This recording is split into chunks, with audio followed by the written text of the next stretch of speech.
할렐루야, 주님을 찬양합니다. 7월 첫째 주 온라인 성경 공부를 시작하겠습니다. 오늘 하나님께 같이 부르실 찬양은 찬송가 9장 하늘에 가득 찬 영광의 하나님입니다. 오늘 우리에게 주시는 하나님의 말씀은 말라기 1장 8절에서 10절 말씀입니다. 만군의 여호와가 이르노라. 너희가 눈먼 희생제물을 바치는 것이 어찌 악하지 아니하며 저는 것 병든 것을 드리는 것이 어찌 악하지 아니하냐. 인데 그것을 너희 총독에게 드려보라. 그가 너를 기뻐하겠으며 너를 받아주겠느냐. 만군의 여호와가 이르노라. 너희는 나 하나님께 은혜를 구하면서 우리를 불쌍히 여기소서 하여 보라. 너희가 이같이 행하였으니 내가 너희 중 하나인들 받겠느냐. 만군의 여호와가 이르노라. 너희가 내 제단 위에 헛되어 불사르게 못하게 하기 위하여 너희 중에 성전 문을 닫을 자가 있었으면 좋겠다. 내가 너희를 기뻐하지 아니하며 너희가 손으로 드리는 것을 받지도 아니하리라. 아멘. 오늘은 예배의 역사의 두 번째 시간입니다. 구약시대 예배에서 구약 예배의 시대적 특징을 알아보겠습니다. 첫 번째는 족장 시대 이전입니다. 거룩한 예배의 기원이 명백히 선언된 것은 아니지만 제 많은 인간이 하나님께 나아가는 길은 인간이 범죄함으로 하나님과의 교제가 단절된 직후에 계시되었습니다. 아담과 하하가 범죄한 후 하나님께서 아담아 어디 있느냐고 물으신 것은 범죄한 인간을 향한 하나님의 첫 번째 애침인데 하나님은 이 애침을 통해 인간과의 교제를 원하신다는 표시입니다. 하나님은 범죄한 인간을 곧바로 심판하지 않으시고 인간이 자신을 범노하고 범죄 사실을 고백할 수 있도록 충분한 기회를 주시고자 함이었습니다. 그리고 창세기 3장 11절에 누가 너의 버듬을 내게 구하느냐. 내가 너더러 먹지 말라 명한 그 나무 실과를 너가 먹었느냐의 추가적인 질문 또한 범죄한 인간의 잘못한 회개하고 하나님에게 돌아오기를 기다리는 안타까운 심정으로 던진 사랑과 관심의 표현인 것입니다. 이처럼 하나님은 인간과 계속적인 관계를 맺고 싶어 하신 것입니다. 가인과 아벨의 제사를 통해 하나님께 드려진 제사 방법을 구체적으로 알 수가 있습니다. 그런데 하나님은 아벨의 제사만을 받았습니다. 하나님께서 아벨의 제사만 받은 것에 대하여 많은 학자들의 다양한 의견이 있습니다. 첫째, 하나님은 농업보다는 유목민의 삶의 방식을 더 선호하셨다는 것입니다. 둘째, 아벨의 가인보다 구약의 제사법에 훨씬 더 적합한 제사를 드렸다는 것입니다. 셋째, 신약의 본문에 기초한 해석 방법으로 믿음으로 아벨은 가인보다 더 나은 제사를 하나님께 드렸다는 것입니다. 여기서 중요한 것은 예배를 받으시는 하나님을 살펴보아야 할 것입니다.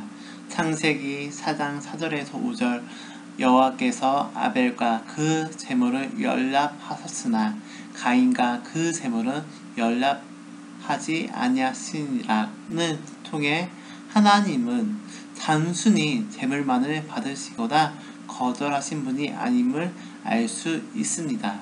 제물에 선행한 것은 제물을 드린 자의 이름입니다. 제물보다 중요한 것은 제물을 드리는 자의 인격적 생활입니다. 가인이 드린 제물은 견고한 삶이 동반되지 않는 제사였습니다. 하나님은 제물보다 순종을 원하신 것이며 제물보다 정결한 생활을 원하신 것입니다. 인본주의적인 예배를 드리던 가인이 아벨을 시기함으로 그를 쳐 죽이자 하나님은 그 피소리의 호소를 들으시고 가인을 저주하시고 의리하는 자에게 하셨습니다. 그래서 하나님은 하나님의 중심의 올바른 예배를 부활시키기 위하여 아담과 하와에게 아들 셋을 허락하시고 또한 셋의 아들 에노스대에 이르러 인류 사상 시족 중심의 첫 회중 예배의 성격을 띠는 예배를 드리게 하였습니다. 그리고 에녹은 하나님과 동행한 사람인데 하나님과의 동행하였다는 것은 그가 하나님과 매우 긴밀하게 교제하며 특별한 관계를 맺고 살았다는 뜻입니다. 이는 하나님의 계획과 의지에 대한 정적인 신뢰를 강조하는 표현입니다. 에녹은 하나님과 친밀한 삶, 즉 정기적인 예배의 삶을 보여줍니다. 또한 노아는 마지막으로 하나님과 동행하는 삶을 살았습니다. 노아는 하나님과 관계 속에서 부르심을 받아 방주를 지었고 홍수 뒤에 하나님의 명령을 따라 방주에서 나와서 하나님의 구원을 칭송하며 창세기 8장 20절에서 21절에 보면 잔을 쌓고 번제를 드렸더니라는 말씀을 통하여 예배를 드렸음을 알 수 있습니다. 노아는 방주에 데리고 들어갔던 정결한 짐승과 정결한 새 중에서 몇 마리를 잡아 번제를 드렸습니다. 본문은 정결한 짐승으로만 제사를 드리도록 되어 있는 후대의 이스라엘의 제사 법규를 반영하고 있습니다. 노아의 제사는 두 가지 의미를 갖고 있습니다. 첫째, 노아의 제사는 홍수 심판에서 구원해 주신 하나님의 은혜에 대한 깊은 감사의 표현입니다. 둘째, 노아가 새롭게 시작하는 자신의 미래의 삶을 하나님께 정적으로 헌신하겠다는 신뢰의 표현입니다. 하나님은 노아의 제물을 받고 흡족해 하셨습니다. 에덴 동산에서 하나님과 대화하고 관계를 맺던 인간들이 죄를 짓고 탈선하여 타락했을 때 그 관계가 단절되고 말았습니다. 그러나 아담의 아들 가인과 아벨이 하나님 앞에 제물을 가지고 제단을 쌓은 일과 함께 하나님께 예배자들의 심성을 따라 응답하셨다는 기록을 볼 수 있습니다. 그 후 에녹과 하나님과의 밀접성에서 예배의 계속성을 추측할 수 있습니다. 그리고 노아의 경우 하나님이 직접 명령하신 대로 섬기고 순종한 뒤 스스로 제단을 쌓게 되는 과정에서 예배의 모습을 볼 수 있습니다. 두 번째, 족장시대. 족장시대의 예배는 가족적 예배였으며 또한 희생의 제물 예배였습니다. 제사장과 왕으로 불리운 이스라엘의 족장들이 공적인 예배를 집행하였습니다. 하나님은 족장과 그 가족에 대하여 언약을 세우셨고 그 가정이 곧 하나님께 예배를 드리는 장소였고 가족이 하나님의 백성으로서의 교회였습니다. 족장들의 제의의 중요 특징은 하나는 신과 개인적 관계, 곧 계약을 맺는 관습을 보여준 것입니다. 두 번째는 족장들의 제의의 특징은 시족 또는 가족 간의 강한 연대식이었습니다.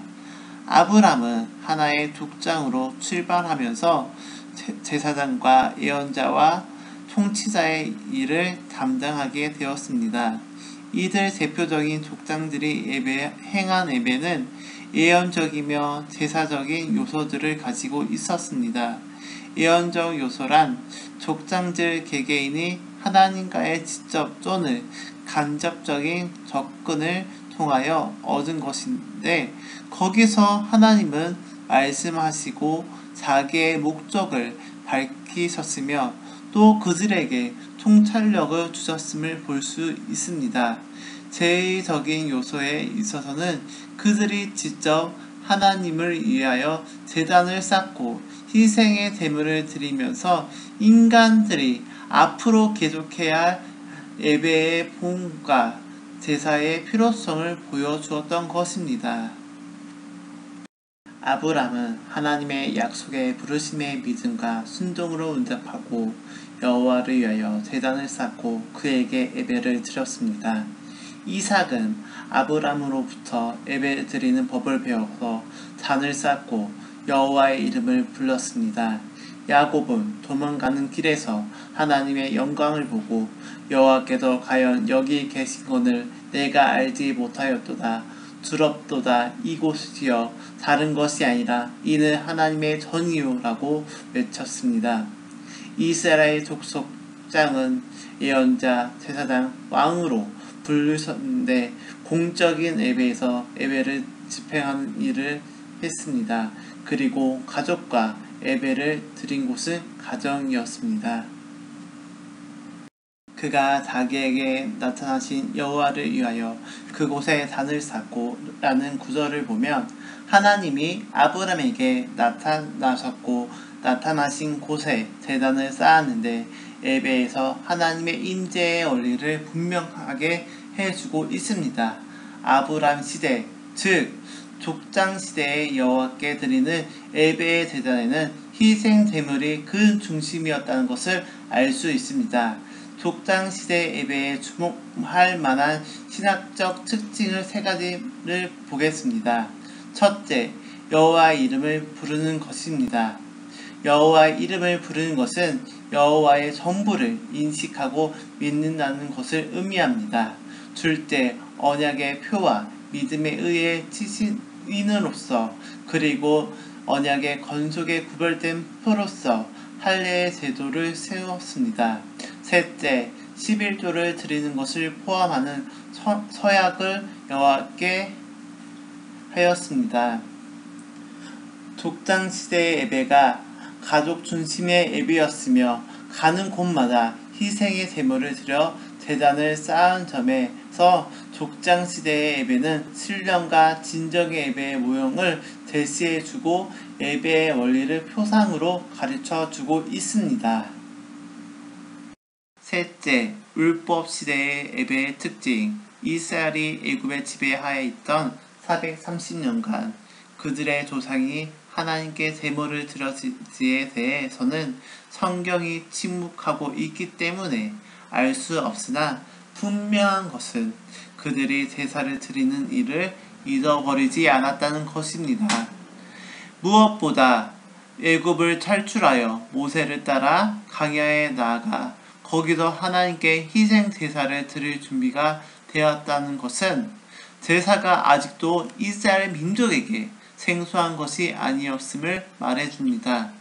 애굽에서 나온 후 모세의 장인 이드로가 이스라엘 사람들의 진영에서 번제와 화목 제물을 하나님께 드리고 이스라엘 장로들이 모세와 아론과 함께 제사 음식을 준비하였을 뿐 아니라 모세의 명령에 따라 젊은 청년들이 하나님과의 언약식이 끝났을 때 번제와 화목제를 드렸다는 점으로 보아 레위기 제사 제도가 확립되기 이전에도 이미 번제, 소제, 화목제를 드린 것이 이스라엘 백성들에게 잘 알려진 습관이었음을 알 수 있고 이로 보아 그들의 제사는 이스라엘 민족 역사 속에 그치지 않고 흘러나오고 있음을 알 수 있습니다. 율법 시대의 예배를 하나님께서 모세를 통하여 자신의 언약의 하나님 여호와로 이스라엘에게 계시하시고 예배의 형식을 요구하신 것으로 시내사 언약을 통하여 구체화되었습니다. 그리고 십계명을 그 백성에게 주셨으며 예배를 위한 성소의 내용과 균례 문제, 레위 지파의 제사 제도를 명하셨습니다. 이로부터 노예 생활 속에서 무질서했던 여호와 종교에 독특한 예배 형태를 쇄신해 가는 구체적 발전 단계가 게시됩니다. 하나님께서는 자신의 언약의 하나님 여호와로 이스라엘에게 계시하셨는데 그 언약은 하나님께서 이스라엘에게 요구하신 것으로 시내산에서 모세에게 전달되었습니다. 하나님의 요구에 따라 회막이 그 지시한 양식을 따라 세워졌으며 예배를 위한 성소와 십계명을 감수하기 위한 법궤를 만들게 하셨습니다. 성막의 건립으로 회중 예배는 한 제도가 확립되었습니다. 하나님은 모세를 통하여 아론과 그 아들들을 거룩하게 하여 제사장 직분을 맡기게 하셨습니다. 백성들은 예배 행위로서 제물을 하나님께 바쳤습니다.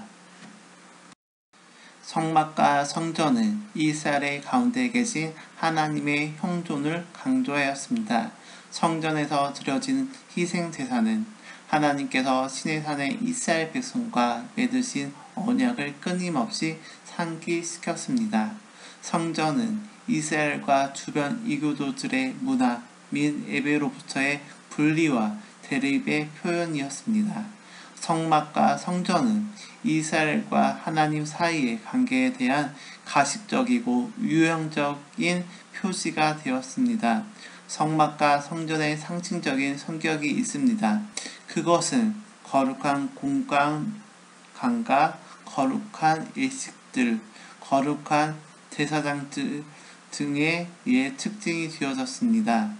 성전 자체의 양식은 이스라엘이 하나님과 더불어 가지고 있는 관계에 대한 상징적인 의사 전달이며 성전에서 드려지던 거룩한 예식들은 시내산의 언약으로부터 생겨났으며 그리스도의 희생 제사를 기대하는 것이었습니다. 성전은 예수 그리스도 안에서 성취되었고 그의 몸인 교회는 하나님의 거하시는 성전이 됐습니다. 거룩한 장소, 거룩한 예식들, 거룩한 직분 등에 대한 개념은 지금까지도 유지되어 계속 영향력을 갖고 있습니다. 네 번째, 사사시대의 예배의 특징. 이스라엘의 백성은 가나안 땅을 정복하고 바알신 종교의 예배와 충돌하게 되었습니다. 백성들은 거짓 신들을 예배하는 족속들에게 영향을 받아 여호와 하나님 예배는 가장 순결한 형태로 유지되지 못하였습니다. 제사장들의 부패한 행위는 예배의 거짓 행위로 암시합니다.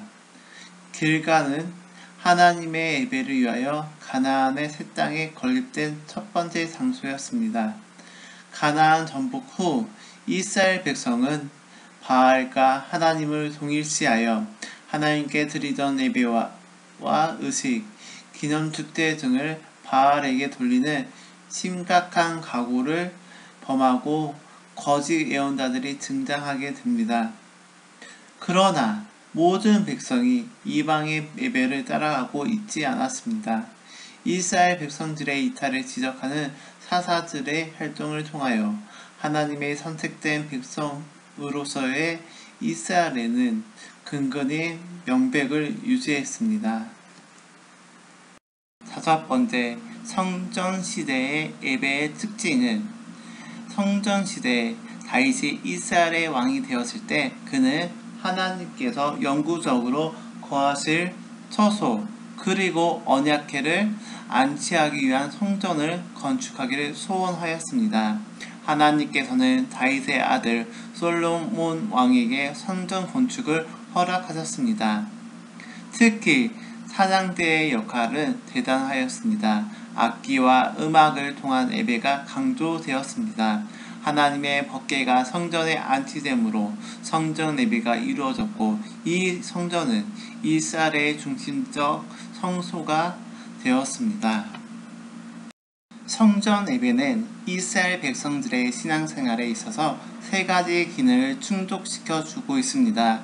첫 번째는 성전은 여호와가 중심이 되었고 국가 법률의 중심지가 되었습니다. 두 첫 번째는 성전은 제사와 기도와 찬양을 하나님께 드리는 의식을 행하는 정규 예배를 위한 장소가 되었습니다.